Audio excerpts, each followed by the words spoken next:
Hello, I'm Aeron Pughe, here at home on the farm, one of three brothers, third generation at Gwernbere.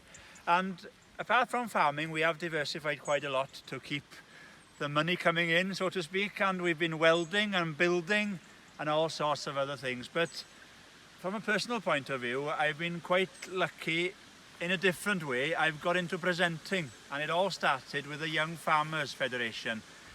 Very involved with Pughe, which was my local club.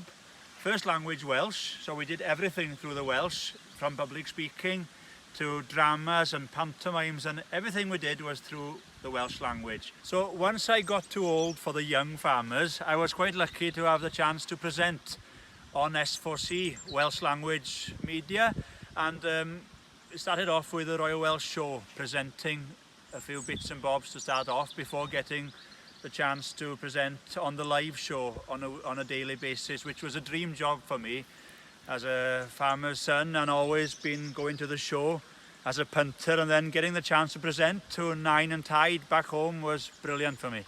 And apart from the show, I've been lucky to present a few other things from the Siambr and Noson Lawen on several occasions, and a few cameos in Bwrdd Dri, Am Ddrama, Adre, a Sioe Fwyd, and all sorts of different things.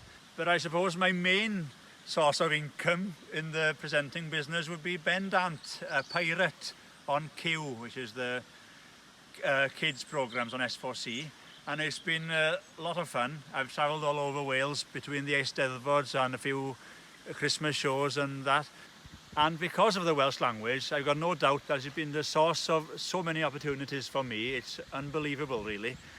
But it all started here on the farm, and I've got a farming challenge for you today. Well, a kind of farming challenge. I'm a big believer, a firm believer in Welsh lamb. So my task for you today is to come up with a way of showing us what joint of lamb comes from what part of the lamb. The leg is obvious, obviously, and the shoulder might be quite obvious, but there's lots of different parts of the lamb that you can eat on the lamb, which we don't know so much about. So come up with a way of showing us in a diagram or a poster or a PowerPoint or whatever you want to do. Be creative and show us what you can get off a lamb and what you can make with that part of the lamb. Basically, clear as mud. Be creative, and there's 50 quid for the best one. Diolch yn fawr. Pob lwc.